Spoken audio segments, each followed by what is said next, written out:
Hello and welcome to Round Robin. I'm your host, Robin McCormick with the City of Hampton. And today we're going to talk about the Healthy Families program and some ways you can help your family get off to a better start or get back on track if things are a little rocky. My guest is Anita Williams from Healthy Families. Welcome. Thank you. Thank you for having me. This is just one of the coolest programs that I think the city offers because it's for everybody. And everybody needs a little help with parenting. It's not, unfortunately, something we necessarily know how to do when we first get started. Exactly, exactly. And that's why we're here. We've been around for 26 years, and we've provided support to families through community-based programs for the 26 years. And we provide programs in a variety of ways and a variety of programs. 7 core programs is what we have.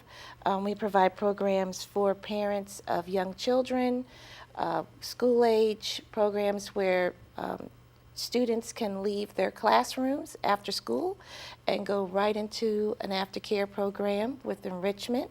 And they can also start off the school day in the before care program in some of our schools. We provide the Mayor's Book Club. We provide support to the Mayor's Book Club, which is a volunteer reading program. It's so fabulous. I love doing it. Yeah, well, I'm glad you have been able to do that. Also, we have a home resource visiting program that some people know it as Healthy Start, but they're really resource visits for parents who are either starting off, they're pregnant, or they have young children, and we follow them until they reach kindergarten. We also have another program that we work in concert with other organizations in the city, which is youth civic engagement, helping young people to become aware of their civic responsibilities. And we also have a program for I have to keep it all in my head. I know you guys do so many things that it's really hard to focus in. It is. And then one of the last 2 are our partnership with the public libraries with our Young Family Center, where we have resources and books in a particular section of the library where families can go, bring their children can play in the same area that they're looking at our resources in the library. And then finally, the early intervention program, which helps families identify if their child is having some developmental delays or they're having a slow start and how we can help them. So we've got a lot. It is a lot. I don't know how you guys juggle all that. Well, today we want to focus specifically, I think, on parent education. Yes. And, you know, I think sometimes parents are like, who needs a class? I know what to do. My mom raised me. I turned out okay, blah, blah, blah. Exactly. But, you know, if people come in the door at the very beginning with the, you know, when you're pregnant, what to expect, that whole thing, I think, you know, if you haven't actually gone through childbirth before, it's a really scary thing. It can be. And so people are okay about taking a class about that. Like, what's going to happen to my body? And they don't necessarily think of, and what am I going to do when this, you know, tiny squalling young thing pops out? So let's talk a little bit about what that class is, how long it lasts, and where it is now. Well, we have, as you're bringing up, our childbirth education class. We call it LAM, labor and my baby. Excuse me, and we've developed this program about 15 years ago, and so it's been long-standing. We use certified childbirth instructors to lead the childbirth education portion, and then we have another facilitator, a parent educator, that talks about newborn care through the first year. And so new parents, and even if they're second or third or fifth time around parents, can gain great information about what's going to happen to mom's body, how can the coach help during the childbirth, during the pregnancy, as well as during the delivery. And then they also can learn about postpartum, what to look for in the postpartum stages, as well as how to take care of this little person that has come into their lives. And I was just saying to someone the other day that I wish I had even a home resource visitor, because I thought my oldest, who's going to be 25, would have slept through the night the first night he came home. Yeah, isn't that funny? let's dispel that myth right off the bat. And so that's what our classes do. They help folks understand what to expect, to be more prepared for this new experience.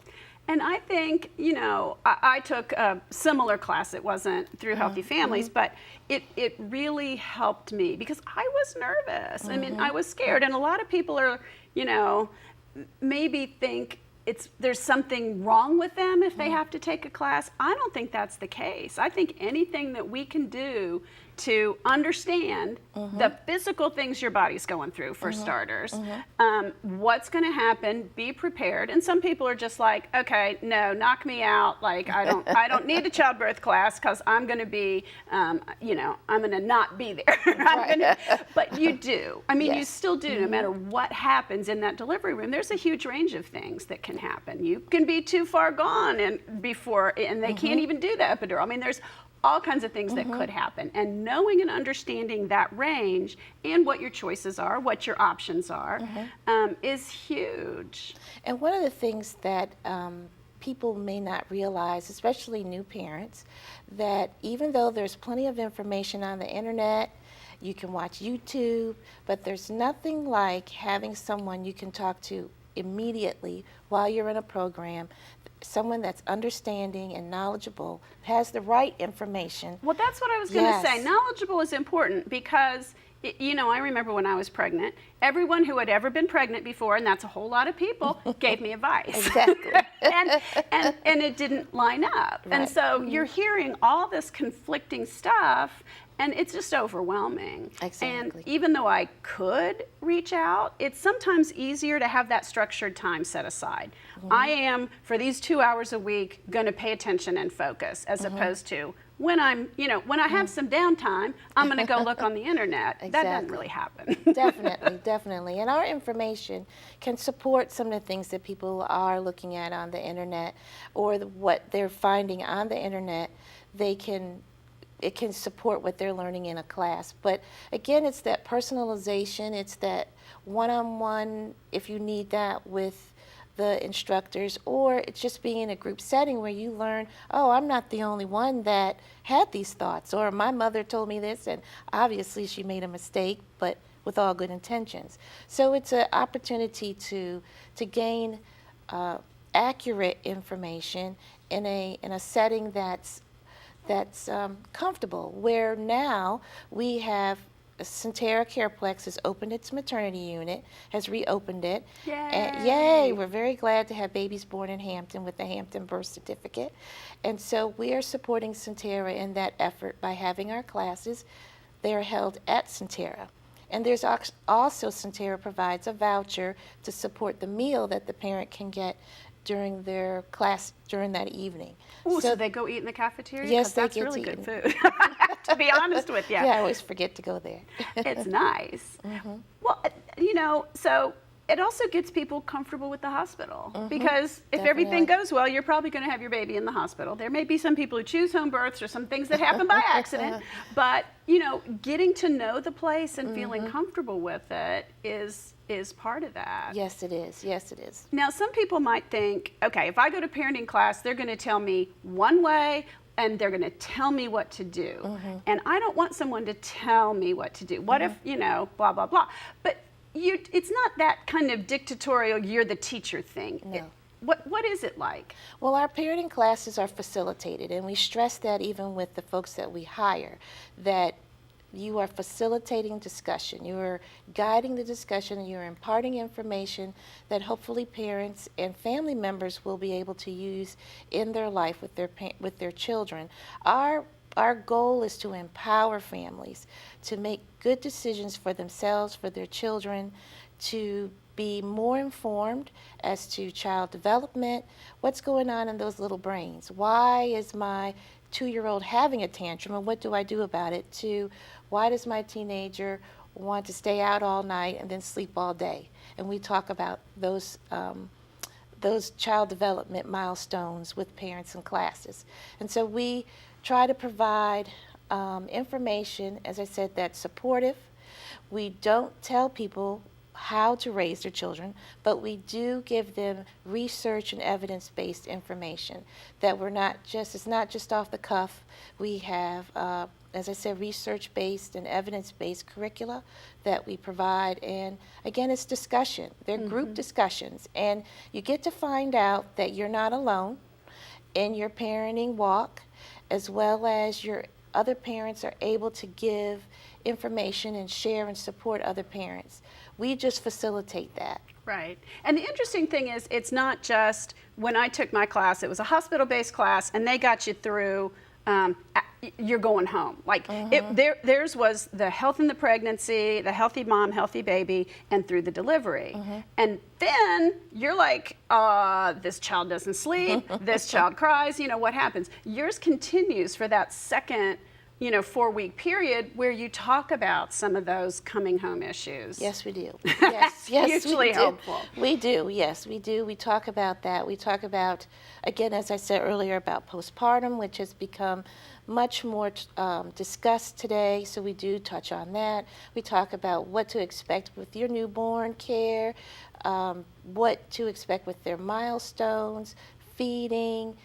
Feeding is a huge issue. People, really worry about that. And there's the whole choice of, do I breastfeed? If I do, for how long? What are the other options? And so I think working through all that, not you saying you must do this, but here are the options. Here's the research.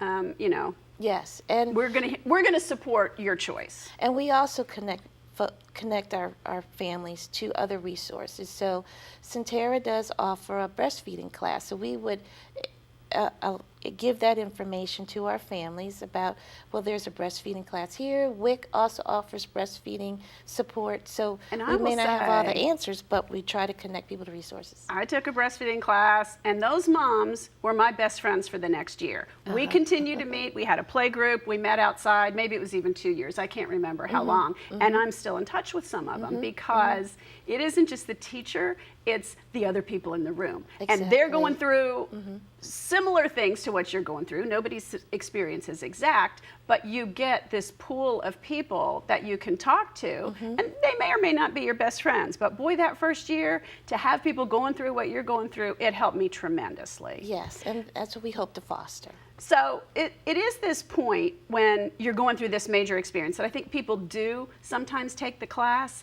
and then once they do, they realize, oh, these classes are a good thing. So now I'm going to look at some of the other classes that you offer. Yes. And in that first labor and delivery and baby class, it is both the woman who's pregnant and her support person. Yes. Her partner or whoever else is there with her. Did dads have a harder time coming into classes than moms do? Sometimes they do. They do. We have a fathers only group that focuses on the child's pretty much the 2 to 12-year-old age group. And it gives fathers, the father only class gives fathers a chance to talk about their topics, things that interest them, and they gain information that relates to fathering. And they're led by 2 male facilitators. And again, it's guided discussion. It's a chance for them to really be heard, because sometimes fathers may not feel like they're being heard, or they're brushed aside, unfortunately, that, oh, they're really not thinking about this, or they're really not concerned about this. But we have found that fathers want to be engaged, they want to be involved in their child's life, and we try to provide resources and an opportunity for them to learn about that. So they're welcome, of course, with the early class, with the childbirth and the baby care class, but also we have opportunities for them to meet just as men, for just men only. And I think that's important, because as a society, we've sort of stereotyped fathers. So, there's the dad who's the disciplinarian, wait till your father gets home. There's the fun dad who throws a ball with his kid. And there's the absent dad, or the workaholic dad. And we don't always let men be those things in between. That we don't acknowledge. I mean, I have a relative who was working, and it was the dad who stayed home. And she said, I cannot find a book. I cannot find a book for my child that has a dad being the primary caregiver. They don't exist. And it's a hard thing in society. And so allowing men to have complicated roles, not stereotyped roles in parenting is really important. But I also think sometimes they're a little reluctant to reach out, and you're giving them a very safe space. We are giving them a very safe space, and they're not forced to talk. They're part of a group, so of course there are group activities that they are to participate in, but it's a different setting than being in a integrated group with women. We also encourage them to take also the other classes by themselves or with the mom or Oh, sure. There someone are times, else. yeah, when you have, the teenage years or the school age years or any of those kind of transitional times, you guys have a class that's themed to that. Yes. And that can be both parents, one parent, a caregiver who isn't a parent, I mean, whoever is doing the work. But I think giving dads that separate space may allow them to speak out more and explore things. Yes, definitely. And we intentionally set up the fathers group and that's been around a long time. We've had a few men that have participated in that program for years, and they find that they really gain the support from other men in that program. And I'm hoping that in the future we'll be able to establish a support group for fathers called Circle of Parents, but for dads, so that for those that need ongoing support and would like to be a part of a group, that I'm hoping that we'll be able to establish that. But right now, we have our Fathers Only class, and we call it DIY Dads, Do It Yourself Dad. Excuse me, for that program. And then again, we have a curriculum that we use that helps to guide the conversation. Okay, well, thank you so much for coming by today. I know that you could probably talk for an hour. I'm sure I could. On all the different things that you offer, but I think understanding those two programs are kind of great ways to get new people in the door to learn more of the things that you offer. Yes. Thank you, and Anita. thank you for the opportunity. And thank you for watching. I hope if you are a new parent or a parent who wants to interact with other parents, gain some new skills, talk about what you're going through, you will consider one of these classes. And if you don't fit either that bill of new parent or dad, look online at hampton.gov/healthyfamilies and find all the array of services, classes, play groups that you can participate in. Thanks for watching.